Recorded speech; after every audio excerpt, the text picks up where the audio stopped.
Hey Scorpios, I hope that you're all doing well. Let's get you a general reading. Because the other one seemed to be about love that was coming up, but let's see what we got for general reading for Scorpios. General Scorpio, please. And as you know, it's not going to resonate for everyone, so just take what messages do and leave the rest. If it's not your story, don't try and make it fit, okay? Doing general readings means connecting with a lot of different energies out there, so it's not going to resonate 100%.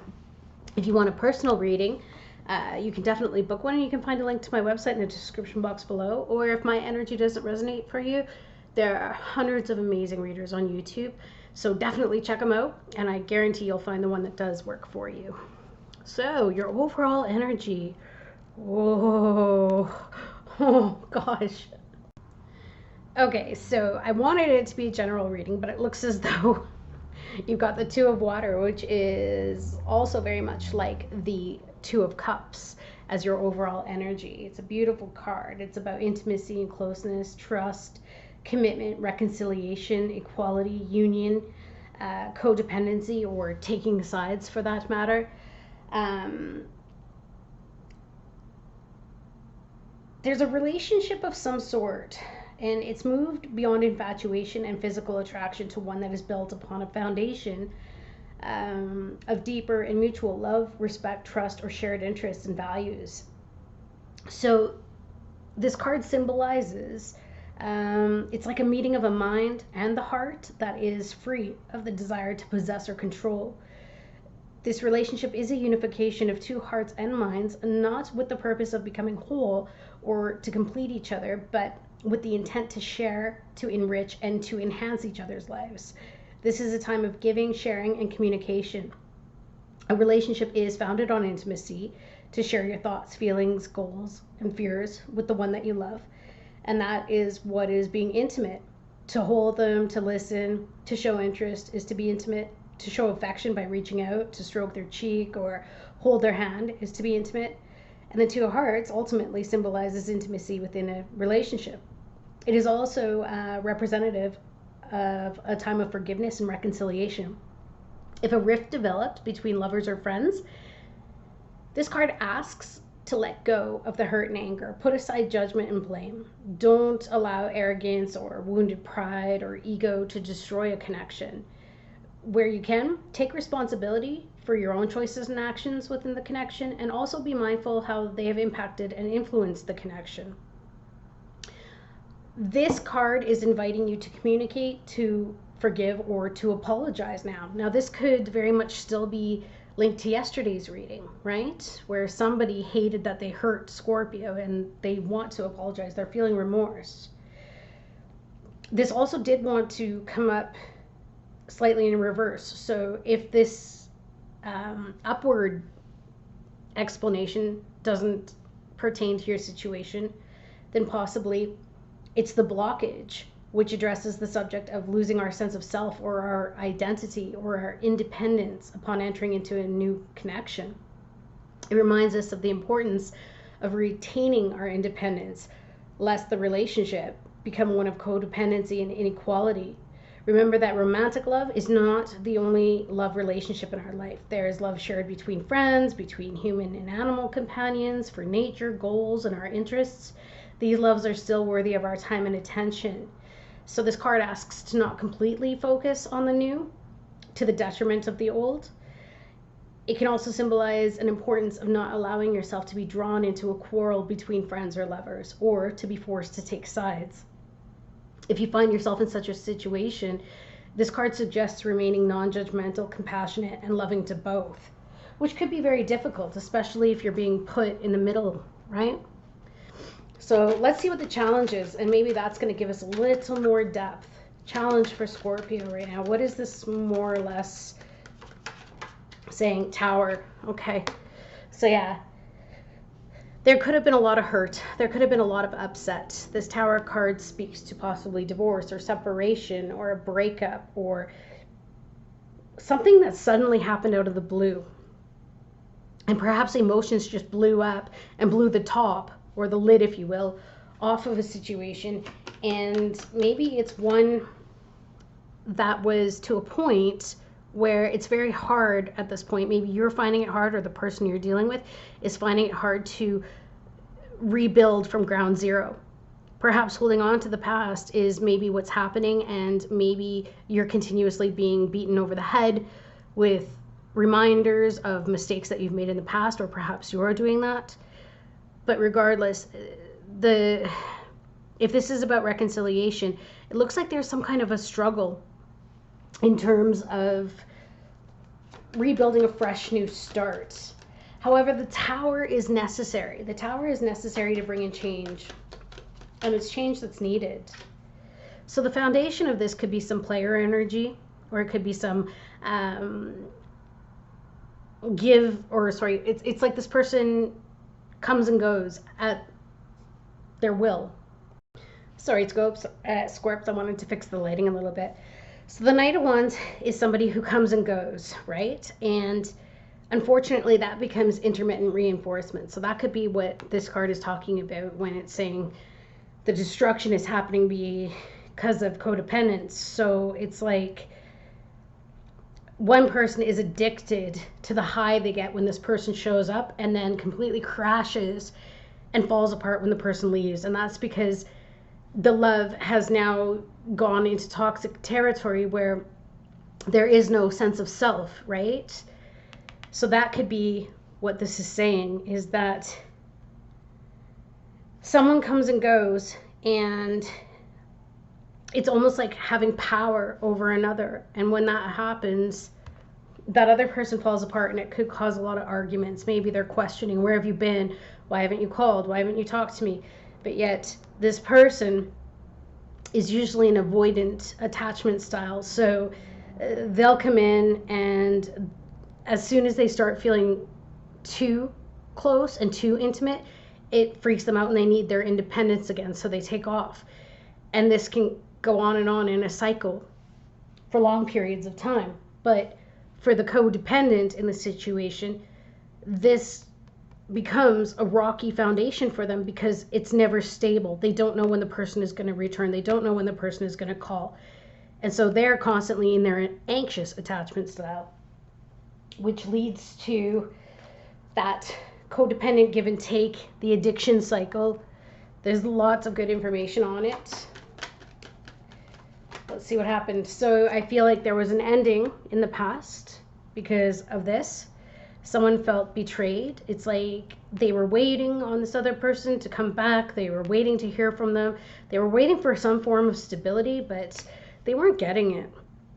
This person felt as though they were betrayed and backstabbed, maybe even lied to. And I think that they got to the end of their rope. They got to the end of their rope or tolerance level for the highs and lows that they experience in their mind, especially with that addiction piece, because codependents are addicted to intermittent reinforcement. So some of them may have realized that they have a big problem, and that could have been that last sword that did them in. And maybe the person who's coming and going, the avoidant, doesn't even realize they're doing it. But the thing is that this is how it's affected this person, and they finally, I feel, reached their last crash. This is a very intense bond, controlling energy. So again, somebody was in control, but maybe they even abused their power. They abused their power to the point that they knew that this codependent would always be there, that the person would always take them back whenever they felt like showing up after they'd take off. But now this person, I feel, is fed up, and they want to take back control of their life. They want to take back control of a sense of self. So I feel like that's where they've ended it. But now there could be a power struggle, heartbreak. A lot of people don't understand this dynamic, the codependent, and sometimes it's codependency and narcissism. Sometimes it's just the anxious attachment style, always attracting the avoidant, right? Because that's what they were used to growing up and saw in their family dynamics. And in this case, I don't think that because this Knight of Wands is showing up upright, I don't think that this person intends, the avoidant intends to hurt the codependent or the anxious person. I think instead It's just that dynamic that's playing out.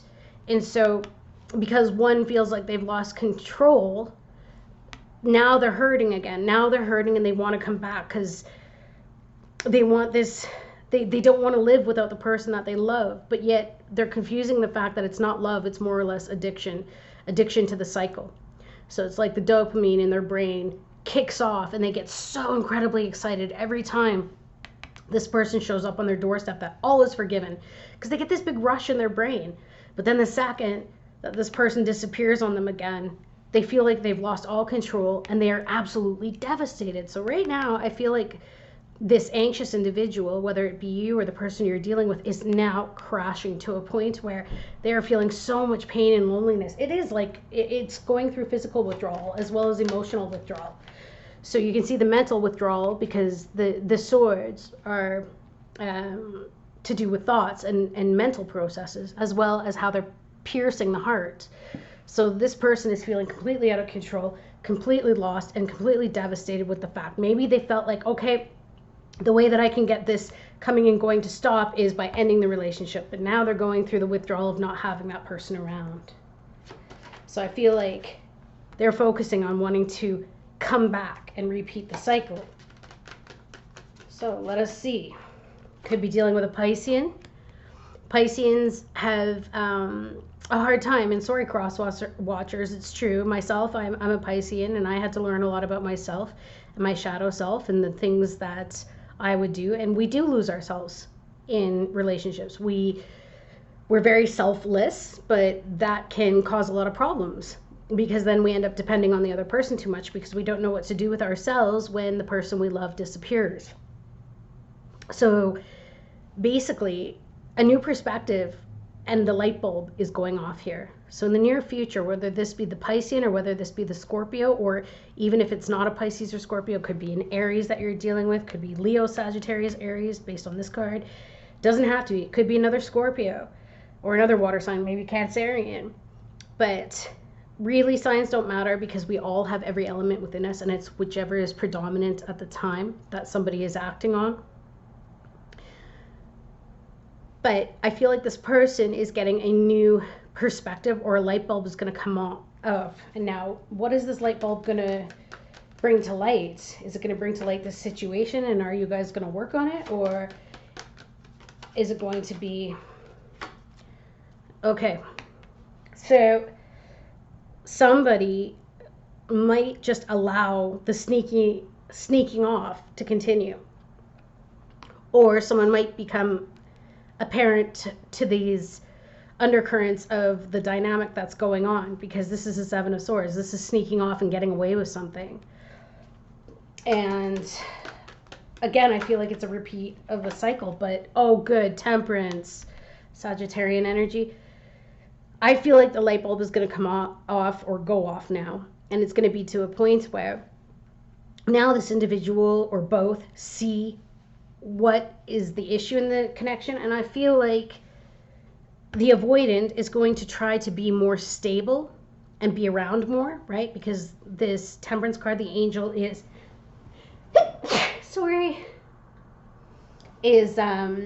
pouring equally into each cup. So I feel like there's going to be a reconciliation, and there's going to be a sort of balance. And what I love about this is that there is genuine love. And I feel like each are going to give up a level of control. They're going to realize how maybe they were controlling each other, and this can be healed. And the relationship is going to be healed and balanced out again. But again, it's so important to address the dynamics and to understand that neither are at fault here, but instead that this is why it can get so intense, so incredibly intense, especially between two water signs, if you are dealing with a water sign. And the balance needs to be equal in order for this to move forward and in a harmonious state. So, interesting. For those that are so inclined, I will get you a guidance card. Surrender your fear of intimacy. What did I tell you? That is for the avoidant attachment style right there. You are ready to let love in, compassionately identify and begin to release any patterns that stop you from opening your heart. The avoidant gets freaked out because they usually grew up in a dynamic where the parents could have been like helicopter parents. They could have been very overbearing at times, and it made the avoidant feel smothered. So that's why they need to kind of break off to regain their sense of independence so that they don't lose themselves in the connection. And the codependent or the anxious attachment style person needs to really start learning to be okay on their own and not be afraid that they're going to be abandoned, right? Because maybe they have been abandoned by their father early on in life, okay? Because the emperor is a father figure. And so that could also scare the anxious attachment style as well, because then they get too clingy, right? They hold on for dear life because they're terrified that this person's going to walk away. So my heart actually feels for this dynamic because I can see both sides of it. And surrender your desire to control people. Being over controlling can sabotage relationships. To more effectively achieve your goals, back off, regroup, and give the situation some breathing room. So that could very well be the avoidant who is now trying to control the situation by doing things to manipulate, which is they show up again like everything's good, and or they try excessively hard by doing whatever they can to get the attention of the person who's gone away. Or perhaps the controlling is the avoidant. Maybe the avoidant already knows that this person's always going to come back, so to them it doesn't bother them that they take off, and do whatever they want to. But yet what the avoidant needs to realize is how this is affecting the anxious individual, right?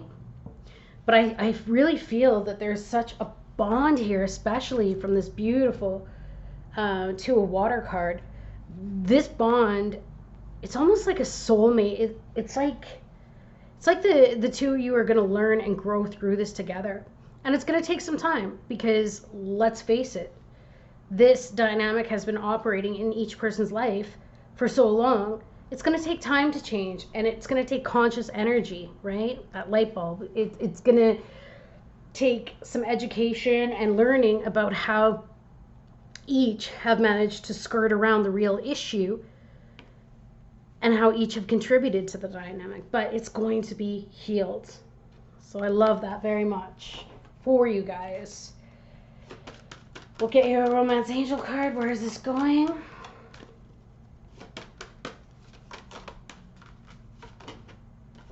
New love. Yeah, I feel like you guys are going to forgive each other, hence this healing, and something good is going to come of this. I feel like there will be that forgiveness that the Two of Water speaks to.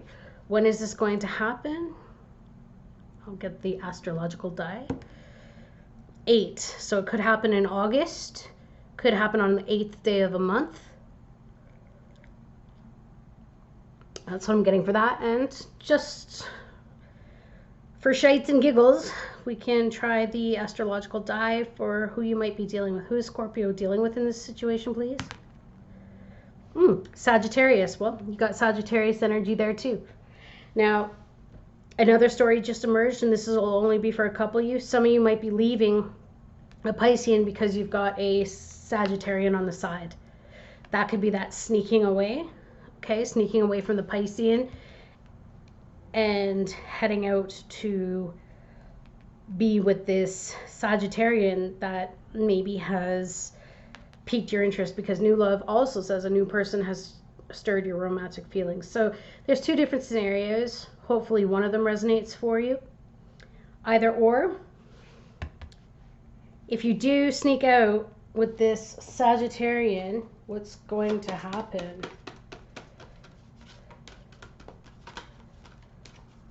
Or maybe somebody already snuck out. Worth waiting for. Divine timing is at work in your love life. Worth waiting for. Maybe somebody's going to be hanging around waiting for this person to come back. Because it's like they know they're going to come back. Even if they stepped out on the connection.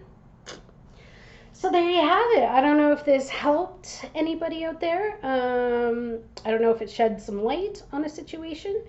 But regardless, sending you so much love, and I hope you have an amazing rest of your day. See you again soon, Scorps. Thanks for being here. Bye.